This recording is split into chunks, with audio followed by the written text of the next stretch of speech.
Hello friends, जैसा कि GSTR 1 में मैसिव चेंज होने वाला है। टेबल नंबर 12 और टेबल नंबर 13 में जो कुछ चीज़ें मैंडेटरी होने वाली हैं और जो एप्लीकेबल होने वाली हैं मई 2025 से।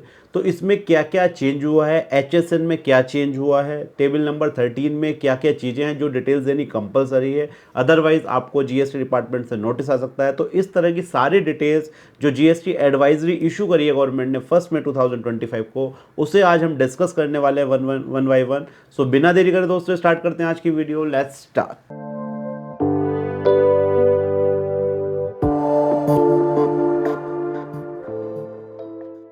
तो दोस्तों जो GST एडवाइजरी इशू करी है गवर्नमेंट ने, पहले हम उसे देख लेते हैं। उसमें ही सारी चीज़ें बता रखी हैं, फिर मैं आपको GSTR 1 रिटर्न पर भी लेके चलूँगा, उसमें भी मैं आपको बताऊँगा। तो पहला इन्होंने बताया reporting of HSN code in table 12 of GSTR 1 और 1A। मैंने पहले बताया HSN को फेज़ मैनर में इंप्लीमेंट करा है। फेज़ 1 फेज़ 2 ऑलरेडी एप्लीकेबल हो चुकी है, फेज़ 3 स्टार्ट होने वाली है। तो 4 डिजिट और 6 डिजिट HSN पहले से कंपलसरी था। 4 डिजिट एग्रीगेट टर्नओवर जिसका 5 करोड़ तक था, 6 डिजिट जिसका टर्नओवर 5 करोड़ से ऊपर था। तो ये पहले से फेज़ 2 में एप्लीकेबल हो चुका था और फेज़ 2 जो है 1 नवंबर 2022 से एप्लीकेबल हो चुकी है। In continuation of this phase-wise implementation, phase 3 of reporting of HSN code in table 12 of R1 and 1A, 1A क्या था जो अमेंडमेंट होती हैं, is being implemented from May 2025 return. It means that may की जो रिटर्न आप करेंगे उसमें ये चीज़ एप्लीकेबल होने वाली है। अप्रैल की आप रिटर्न बिना इसके भी कर सकते हैं। The changes implemented are detailed below. जो चेंजेस हैं उन्हें टेबल की हेल्प से बता रखा है। तो ये फेज़ 2 है, अभी जो मैं फेज़ 2 बता रहा हूँ। फेज़ 2 में क्या था, 4 डिजिट HSN कोड अलाउ है और जिसका aggregate turnover up to 5 crore है। यहाँ पर जो देनी होती है डिटेल B2B वाली, जो बिज़नेस टू बिज़नेस वाले HSN होते हैं उसके लिए कंपलसरी होता है। यहाँ पर B2B एंड B2C अगर 5 करोड़ से ऊपर टर्नओवर है तो सबके HSN देना कंपलसरी है। तो अभी तक क्या था, manual user entry is allowed for entering HSN और डिस्क्रिप्शन वार्निंग और alert message shall be shown in case of manual HSN। However tax payer will be able to file GSTR 1 after manual entry. अभी क्या करते हैं, हम manual entry कर देते हैं और उसका डिस्क्रिप्शन वगैरह आ जाता है, बट ये चीज़ अब ख़त्म होने वाली है फेज़ 3 में। सिमिलरली यहाँ पर भी ये वाली चीज़ थी, ये मैं आपको दिखा भी देता हूँ एक बार GSTR में जाके, सो दैट आपकी और अंडरस्टैंडिंग क्लियर हो जाए। देखिए हम यहाँ पर आ गए हैं, HSN वाइज समरी यहाँ पर गए हम। यहाँ पर क्या करते हैं, हम HSN डालते हैं, डिस्क्रिप्शन लिखते हैं और प्रोडक्ट नेम वगैरह मास्टर के हिसाब से यहाँ पर ऑटोमेटिक आ जाता है। अब फेज़ 3 में क्या है कि आपका लिखना यहाँ पर ख़त्म हो जाएगा, ऑटोमेटिक चीज़ें आएंगी। तो फेज़ 3 को एक बार डिस्कस करते हैं, that is called phase 3। Mandatory reporting 4 digit HSN case for goods and services. अगर 5 करोड़ से ऊपर है तो 6 digit. Manual user entry of HSN will not be allowed. अब जो मैनुअल एंट्री हम कर रहे थे वो यहाँ पर ख़त्म हो जाएगी। HSN code can be selected, यहाँ पर एक लिस्ट दे दी जाएगी, उस ड्रॉप डाउन लिस्ट में से आपको सेलेक्ट करना होगा। A customize description mention in HSN master will auto populate. जो डिस्क्रिप्शन होगा वो भी ऑटो पॉपुलेट हो जाएगा। तो इट मीन्स फेज़ 3 में हमारी मैनुअल एंट्री जो है HSN की वो बिल्कुल ख़त्म हो जाएगी। इससे क्या फ़ायदा होगा, अगर हम HSN गलत डाल देते हैं तो वो चीज़ ख़त्म हो जाएगी। टैक्स का रेट हो सकता है 12% था, होना चाहिए था 18%, तो वो चीज़ यहाँ पर ख़त्म हो जाएगी। आगे चलते हैं।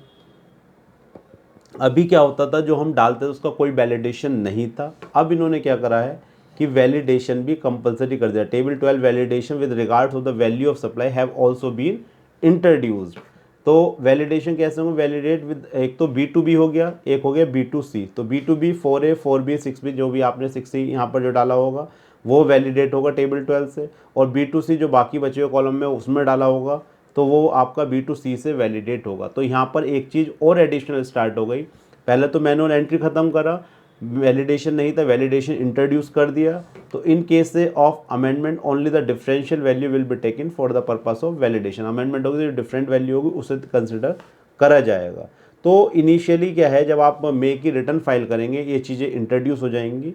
इसके बाद क्या है अभी क्या है कि अगर कोई प्रॉब्लम आती है तो केवल वार्निंग और अलर्ट मैसेज देकर आपको छोड़ दिया जाएगा, तो बाद में ही हो सकता है कि जब तक ये एरर रिमूव ना हो आप रिटर्न भी फाइल ना कर सकें। तो ये अभी लेटर ऑन होगा, अभी ये बता रहे हैं केवल initially these validation have been kept in warning mode only. ठीक है, तो ये भी चीज़ अच्छी है, 2-3 महीने सारी चीज़ें बेटर हो जाएंगी।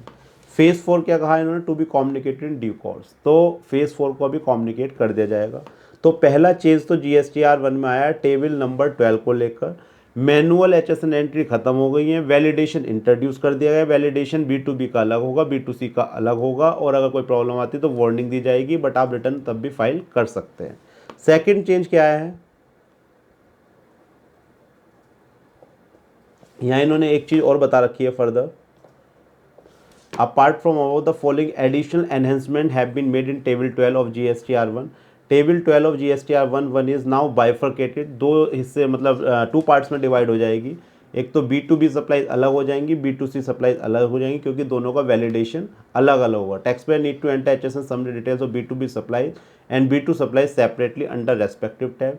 अ new button has been introduce in table 12, download HSN code list, एक ये इंट्रोड्यूस हो जाएगा। Upon clicking of this button, taxpayer would be able to download an Excel file with the updated list of HSN and goods and service along with their description.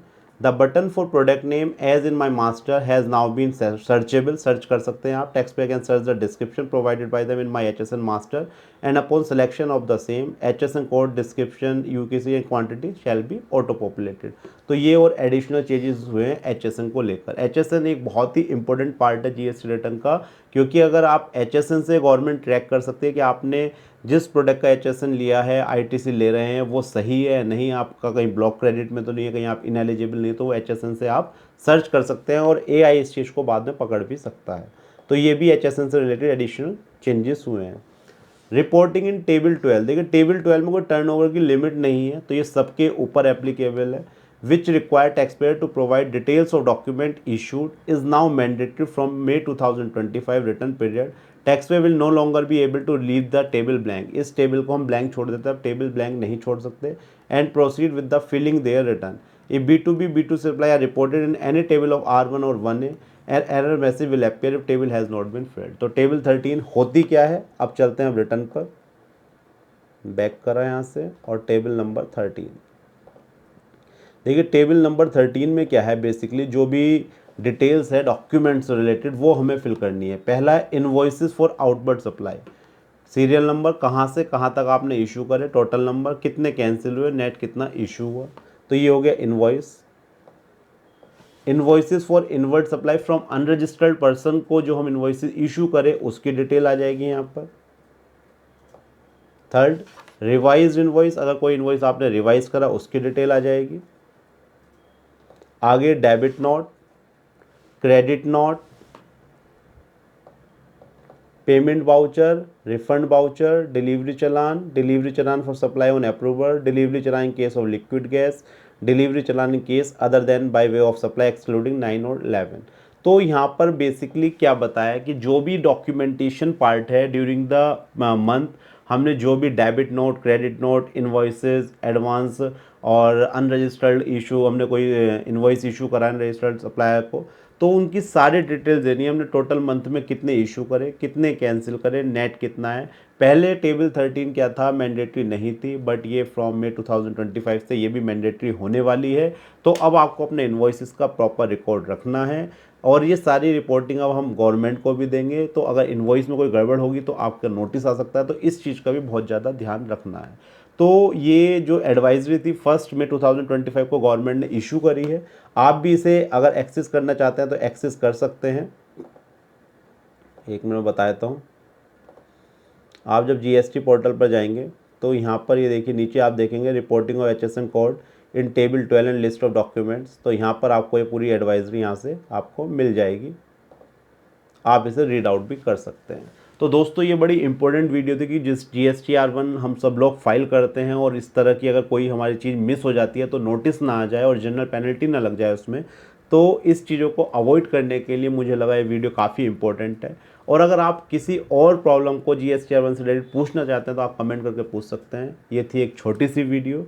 अगर आपको अच्छी लगी तो इसे शेयर करिए, हमारे चैनल को सब्सक्राइब करिए। Thank you for watching this video. हम मिलेंगे next video my dear friends. Bye bye, नमस्कार, धन्यवाद।